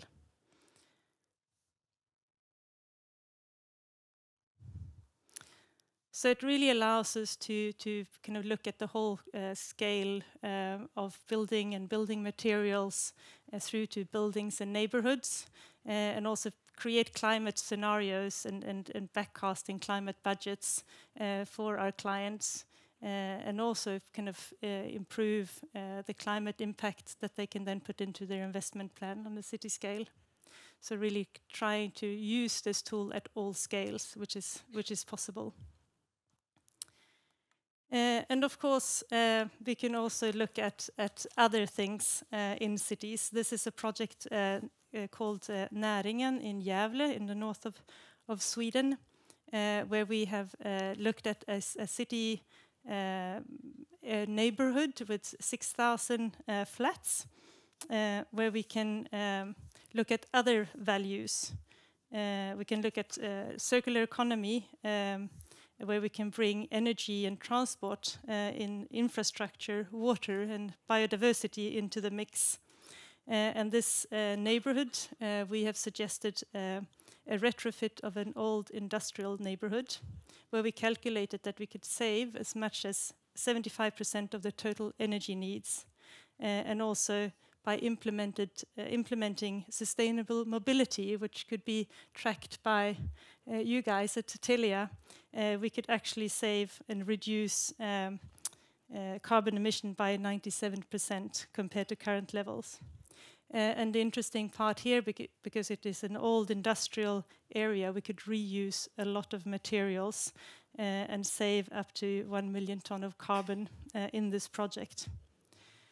So lastly, a project that we're currently working on at scale is that we're also using the community in the European Green Deal and climate neutral cities to map out all circular economies across Europe. We're creating a database where you can tap into a system and map your circular economies across cities in Europe. So we can really gather data on a large scale and work together collaborative to find how to create circular economies in our European cities. Great, and there's a lot of insights, and we're really happy to share our insights with everyone. So we release a lot of reports on a regular basis. So if you're interested in learning more about what we do and the data that we collect and how we use it, you're welcome to tap into our Urban Insight report, scan this code or visit our website. Huge thank you very to much. you, Anna, and a round of applause for you. And I will see you back on stage in just a little bit. Now, finally, I would like to invite up our last speaker of the day, Sharika Vijapus, who is a computer vision and machine learning engineer at Universes. And we have a little change of computer going on here. Please, welcome up on stage. A huge round of applause for you as well. The floor is yours. Hello, everyone. My name is Harika, and I'm a computer vision and machine learning engineer at Universes. Today, I'm going to tell you all about computer vision and how we are applying computer vision, machine learning, deep learning, and artificial intelligence to data to make cities more sustainable. Let's get started. A little bit about computer vision. So if you've observed that cars nowadays, they're not just a bunch of moving parts put together. They have a host of sensors, camera being one of them. Now, if we combine visual data from cameras with motion data, then it's possible to reconstruct the environment that the vehicle is driving in and map it as you do. Now, if you add the layer of semantics, wherein the vehicle can understand what the environment around it is made of, what sort of objects are present. Like here, you can see that other cars are being detected, we could detect pedestrians, then this set of algorithms essentially is the recipe or the secret sauce for autonomous driving. Now, you must be wondering, who are we and why am I talking about autonomous driving in this summit? So we are Universes, founded in Stockholm. We started in 2015 as a startup, a very small company. Now we're close to 45 or more employees. And like I said, we're all tech nerds, experts in computer vision, machine learning, and AI. So together with Zensact, the first logo that you see on the screen, we embarked on a journey to realize the dream of autonomous vehicles out there on the streets. And the software that we're writing along with them, it's meant to come out in the Volvo and the Polestar cars later this year. So if you happen to be in one of those vehicles, then remember us. But somewhere down the line, when we realized that all of these vehicles that are going to be out there driving on the streets, they will be going to every nook and corner of the city and be able to collect millions of data points that will completely revolutionize how we understand the health of our urban infrastructure. And today we've had a lot of discussions about the need for data, and we are finding new avenues to capture this data and how we can be smart about it. In this regard, we've also worked with several municipalities and road maintenance organizations, Trafikverket in Sweden, Statens Vägväsen in Norway, just to mention a few, and Helsingborg, of course. So I've told you the how. And the output of that, like when you transform the data from these vehicles, from these fleets of vehicles, then you can basically produce AI-generated maps that are updated real time. So we spoke about some challenges about having very outdated data. But here, as the vehicles are driving around, you keep getting new data. And this can be used for changing the way you do urban and road maintenance. Having said the how, I'll motivate the why. I believe in today's summit, we got plenty of motivation and understood the effect of urbanization. But what I want to stress is that in the era of urbanization, it has become more important now for cities to ensure smooth and flow and connectivity than before. With so many people living in the cities are basically the lifeline, and you have to keep them running. But the operation cost of keeping these cities functional is tremendously high. Like, consider the case of potholes. Just in the US, to fix the potholes, the cost is almost $3 billion. And here we could not just save money, but improve the standard of living for the citizens and also reduce emissions. But how do we do this? It's pretty simple. Although autonomous vehicles are not currently ubiquitous and present in the streets as we would like them to, we figured we could retrofit a smartphone with our proprietary Android application that's mounted on a vehicle.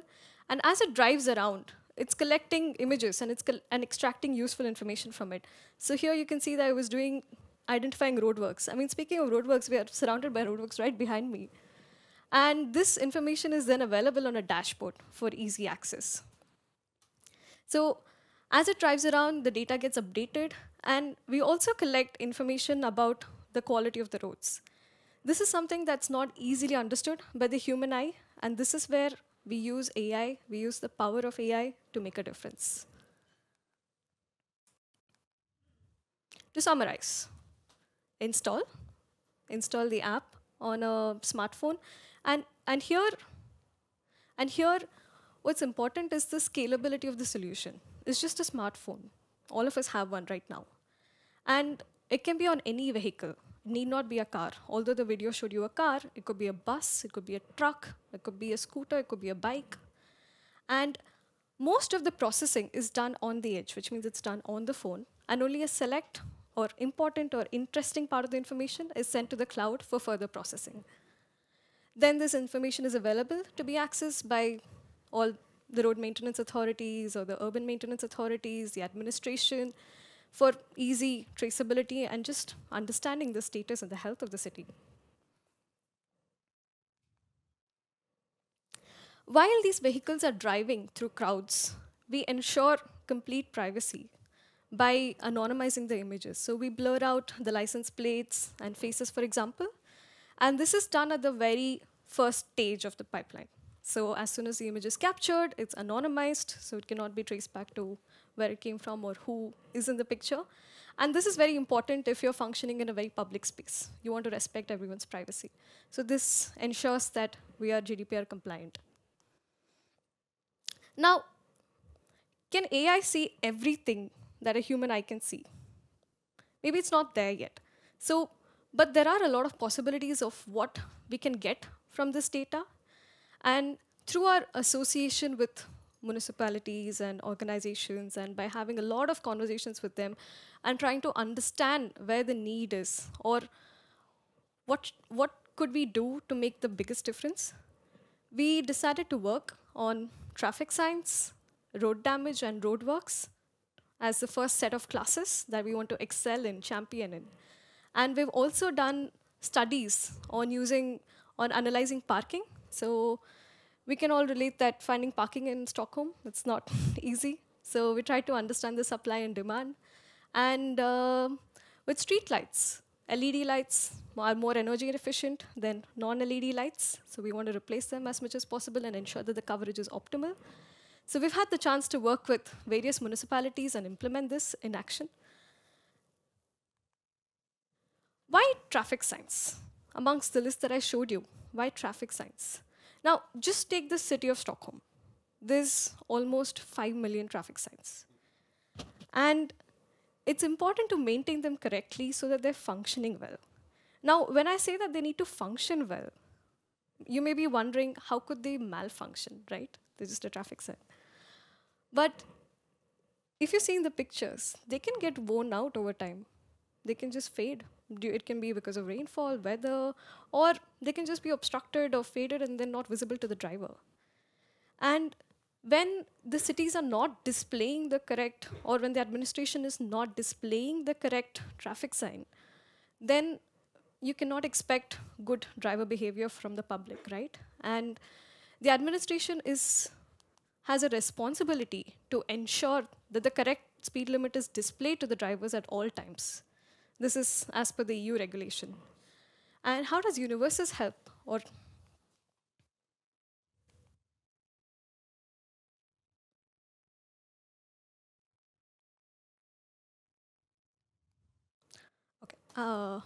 So the video was about how we drive around and collect traffic sign information. So we can detect, classify, and position traffic signs. So with the computer vision algorithms that I earlier introduced my talk with, we can do all of that. And then you basically have a map of where your traffic signs are present, what sort of traffic signs are they, But not just this. With our advanced algorithms, we can also identify which signs need to be fixed. Maybe they're covered by snow, graffiti, foliage, or they're just slanted or obstructed by something else. You can easily identify that on the dashboard.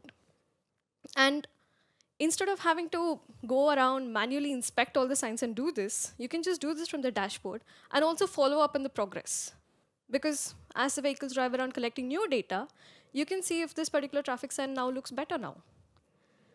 So this is sort of like the power of data, power of real-time data that we are trying to harness at Universes and help the roads become safer and make the cities a nicer place to live in. Now, whether you're dropping your kids off to school or hitting the speed limit on the freeway, we all want safe and smooth roads, right? And they should be free of potholes and bumps. So for the municipality to ensure this, it's quite a challenge. And currently, there's a lot of manual inspection. Technicians drive around, taking notes of where the potholes are present. This is expensive, time-consuming, and for the technicians, it's just dull and boring. So 3D-ICT wants to be a game changer here. And we've spoken about CO2 emissions and trying to make buildings more efficient just now. And another source of pollution or CO2 emissions is laying roads and fixing the road damages. The raw materials used, like tar, bitumen, coal, asphalt, they're pretty damaging for the environment. So you want to be judicious in their use. And when it comes to the contractors who are laying the roads, it's probably not incentivizing for them to fix it early, because that means they get lesser money to themselves. Now, Universes tries to do something called as preventative maintenance, where if you follow the red curve, I hope it's visible to everybody, and after the road is laid, you don't maintain it, you don't do anything, and you just let it deteriorate over time. Then to fix it or make it back alive, then you need a lot of money, almost 250 euros per meter square. But if you're following the black curve, where you detect damage early, and here in this video, you can see how, as we are driving, we can detect damage and we classify them into different colors based on what type of damages they are. Then if you detect this damage early, the cost of fixing it is just 1/8 of that. And you can do that over time. And you don't just save money, but you've extended the lifetime of the road by 12 whole years. That's a lot of benefits, and that's something that we just can't ignore.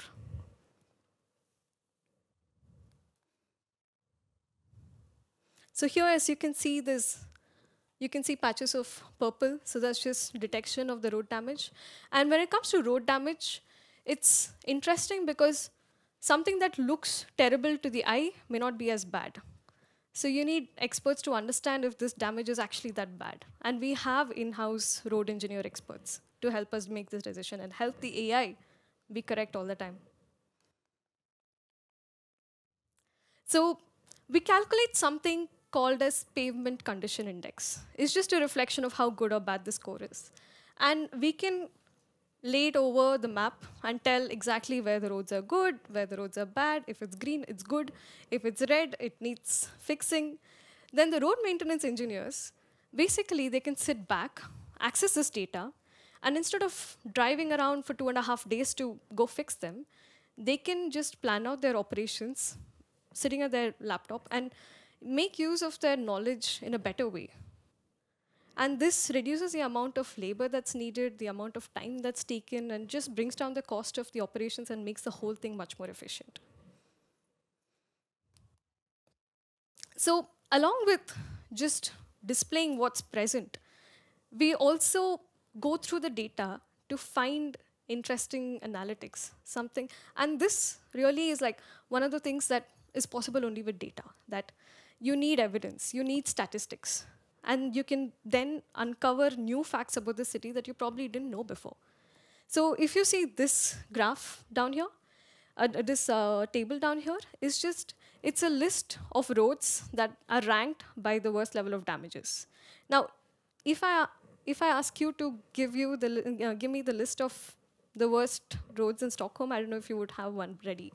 But then with the level of data that we have, we can calculate this very quickly, and this would really help the organizations, administrations, really understand where their resources need to go. Now, we've spoken about the conventional roads where the vehicles are moving around. But one part of the road that's ignored by, I mean, not ignored, but sort of doesn't get as much attention as the places where the cars are going is the bike lanes. And mounting a phone on a bike, you can get information about how the bike lanes are. And with bike lanes, it's even more important to maintain them in a good state because the chances of collisions or accidents coming from a bad bike lane, it's much higher than on the regular road where a car is driving. So with the help of Universe's technology, we are trying to increase the number of modalities, get data channels and get more data channels, and we're trying to reach all sections of the society and trying to make the maximum difference with the data that we have. Now, I just want to, so I've told about the class of data that we have mostly worked with. I just want to take some time to highlight our collaborations with municipalities where we had the opportunity to make a difference, that we got a chance to work with them. First, starting with our home, Stockholm, which houses 1 million people, and has a complex, wide road network, like 1,500 kilometers. With Universe's 3DI City, we used 22 vehicles, 20 of them being taxis that you see outside. And these taxis are just doing their thing, dropping off customers to places. But as they're driving, the only difference is they have an additional phone with our app running on it that's collecting data, and that's proving to be so useful to the city of Stockholm to understand where the road damages are existing. And with the help of our road maintenance experts, we could give insights as to where the damages are and how to make the best use of their budget. So it turns out there was a deficit of budget, like the actual budget available versus what was needed, there was a deficit, causing a road maintenance debt. Now, this is where 3DI City can make a real difference, and you can put your resources, allocate your budget exactly where it needs to go, ensure that your roads are always in a good condition, while not accumulating debt in maintenance. Another city further south of Sweden that we had the honor to work with is Helsingborg. And here, the work was recognized with the prestigious Jota Priset. I believe that's a huge award in the public sector field of public projects. And if you see this garbage truck here, it's a garbage truck going around the city, collecting garbage and keeping the cities clean. But it also had the camera, it also had the phone with our app running on it, and basically gave us a complete coverage of Helsingborg city. And here, by deploying 3DI City, the difference was so visible that the number of potholes went down from 3,000 to 900, making it a significant improvement of quality of living for the citizens. I think this is a huge takeaway. And not just this, by efficient allocation of resources and cutting costs and saving on labor, then the city was able to save almost 80,000 euros per year. Now, this is precious taxpayers' money, right? Hard-earned taxpayers' money that could be put to better use with our technology. Thank you for With that, I would like to invite our speakers up on stage. Anna and Christopher, please join Shiorika. So my first question to you is, well, thank you for your presentation, very interesting, but I can imagine that not everything has been like a smooth ride when developing your products and your services. Are there any obstacles or hurdles or challenges that you could share that were in the way of reaching the goals that you've been presenting here today, Christopher? Well, I don't think it has so much to do perhaps with the data in the product itself or just that unique product, but the product we've built has never existed anything like it before. So that means our customers who ultimately have to want to buy our product has never used anything like that before. And they're not used to working in a data-driven manner. Like the surveys, I mean, you get data, very limited data every 5 years. And then you have a product here that shows you data every day. So our biggest challenge have been and is to really work very closely with the customers so that our products really fit their needs and so that they can change their processes to really make use of it, to get to the outcome. Anna? Well, I guess I represent quite a conservative industry, the construction industry, that moves quite slowly when it comes to innovation in general, if I can say so. I guess that's an obstacle as kind of like a collective industry. But I think that the biggest hurdle is, of course, to find collaboration partners, because we can always develop tools. That's our strength, that we have the ability to do that, but find the right collaboration partners to test it. And I think also as consultants, I think the whole industry for consultants in architecture and engineering is changing a lot with AI. So we are also forced into finding new business models. And I think a general challenge is, of course, to move from time and material to products in the consultancy business. Yeah. Sherika, what do you say? Any obstacles in the way, and is there anything standing in the way of you scaling up further? So, like I said at the beginning of the presentation, like we envision autonomous vehicles to be out there soon on the streets. So that's a strategy to scale up. What is soon? How soon? Soon is hopefully this year. Oh, okay. Or at least part of driver assistance technology that will soon develop to be completely autonomous. But any challenges that you see on the horizon? Yeah, so our keynote speaker, he said that technology is always 10 years ahead of how people are ready to adapt it. And we find similar reluctance that, you know, you don't want to break or change how you've been doing things. Maybe they worked for you in a way, but then when we say that it can be done better, there's definitely a bit of reluctance in adopting or moving forward with it, you know. Of course, the business community has a very important role to play, as we have been discussing here today. But you often need to work in partnerships that many of you mentioned with the public sector, cities, municipalities, right? How do you think, how is that collaboration going? Is it smooth? Are there any problems? Can I? Yeah. So, I mean, like you saw our product, that it's meant for cities, it's meant for municipalities, and it's meant for transport organizations. And it's a little challenging to find the right person to talk to, or the right person who can actually make this real, or, you know, make this happen.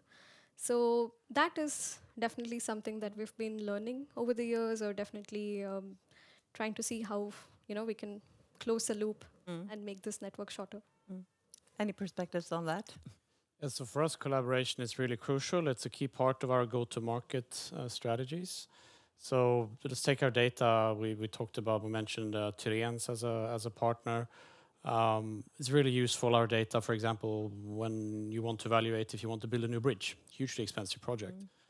But no one really calls Telia when they're building a bridge. So then you work with Sweco, you work with Tyrens, VSP, Ramboll, those type of players who work with, of course, many different types of data. So then we need to work with them, and then we need to have a business model fit as well, so that they get, you know, they see the value and customer sees the value, and our data gets used where it matters. And any perspectives on collaboration with others? Yeah, I mean, as I said, we're a traditional industry to begin with, but we are also seeing that the type of collaboration partners that we have are changing. It's new actors that are joining the club to make this happen, and that's really exciting, I think. And if you look at the bigger picture, I think Sweden is a very easy kind of environment to collaborate with. We have a very kind of evolved model for collaboration. If you go outside of the Nordics or Europe, I think the public-private partnerships are more tricky, and you have to find other models. But in general, I think it's pretty easy, and it's really exciting to see that we are finding new collaboration partners. Yeah, exciting. Like Telia. But in companies, things actually usually move faster than they do in perhaps city government, for instance. Is that a problem? I mean, technology definitely goes fast, but yes, like we need feedback and then we need people to use it to sort of progress. So yes, I mean, the difference in the rates of development could be hindering, but then they do align at some point. So, and when that alignment happens, then the change is definitely visible. If you get the same question that Paul got from me, when you look out there and you look at cities, would you say that cities are smart or still quite stupid? What would you say? I would say they're becoming smarter with time. Maybe they started with not having any smart features and now they're becoming much smarter and there's so much technology. I mean, we use our phones for Google and everything. And the cities, there's increased connectivity, increased accessibility, increased safety. So, and when something happens, then there are ways to retrieve the correct data channels and understand why it happened. So we're definitely doing pretty good in terms of understanding why what's happening around us, but we can definitely improve a long way from here. Christopher? Well, I think we work with a lot of cities and regions, and I think they all aspire to be smarter. So I wouldn't make that sort of binary classification. What I see more of a hurdle is that it's very fragmented. So we see, I mean, in Sweden, we have 290 municipalities or cities. I mean, they procure IoT platforms in different ways. Some want feature A, some want B, some wants to build their own mobile network. We even have cities in Sweden actually trying to build their own mobile networks. And like with our Crowd Insights product, for example, where you can use that to measure carbon emissions. Well, if you had 290 cities actually using that, imagine the impact that they could have by collaborating and really using the same type of data source or some other product that provides something similar. So I think that's the main challenge, is that they all aspire to be smarter, but they do it by themselves, not together. But is there anything happening out there right now, any city that you think is especially inspiring when it comes to using data to becoming more sustainable? Well, I'm quite biased in this. I mean, I mentioned Botkyrka, for example, who is using, from a sustainability perspective, using our product to actually be evidence-based in how they work with sustainability actions. So I think that's very forward-leaning. We have other customers using it also, and it's very much driven from the sustainability angle. It's not like we need tech, we need a platform, you know, we need to connect things. It's coming from, we need to lower emissions, and we need to figure out of the 1,000 things we can do, what should we do? That's the purpose, lower emissions. Yeah. Anna, your perspective? I think Andreas said it very well last night at the sustainability dinner, that, what was it, 5 days it took? Was it you that guessed it right, Anna? 5 days for ChatGPT to reach 1 million users, and it's taken Stockholm a few hundred years to reach 1 million inhabitants. So cities are slow. I think that gives us a perspective of the kind of how we also need to work with people and create livable, inclusive and diverse cities, and that takes time. But I think we can use, and there's definitely examples of cities that are on the forefront, and we can learn from them, I think. And of course, Stockholm and Sweden and the cities in Europe has to be driven by data now, and to be competitive as cities and competitive as knowledge hubs where people want to come and live. And my last question for you then, what excites you about the future, the next coming years, when it comes to the issues that we have discussed here today? Would you like to start? Maybe this is biased, but I think the perspectives of having fully autonomous vehicles out there on the roads are completely game-changing, and they will change the way how we live and move around. So I'm really excited for that. And also generative AI.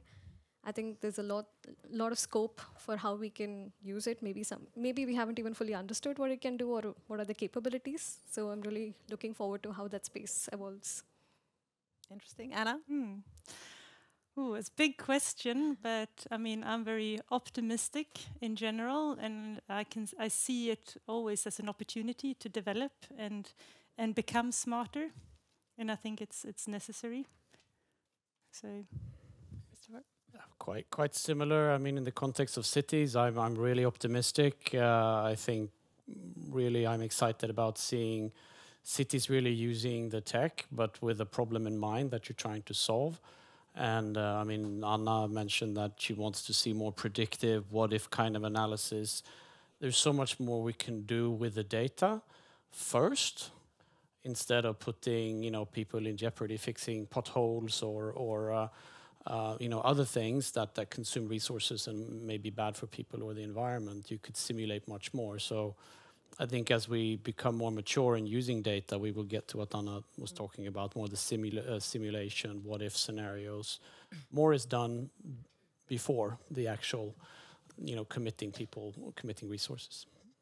Thank you so much for your insightful perspectives. We are also optimistic at the Chamber about the future of our cities, and we are very happy that we have hosted this Sustainability Summit here today. A big round of applause for this panel. Just a short roundup. Today's summit is part of a new initiative here at the Stockholm Chamber of Commerce that is called Sustainable City, where we aim to focus on the role and power of cities in the transition towards a more sustainable future. And there are still some events before the summer that you can tune into, so please log on to our website and see what is happening on the Chamber stage this spring.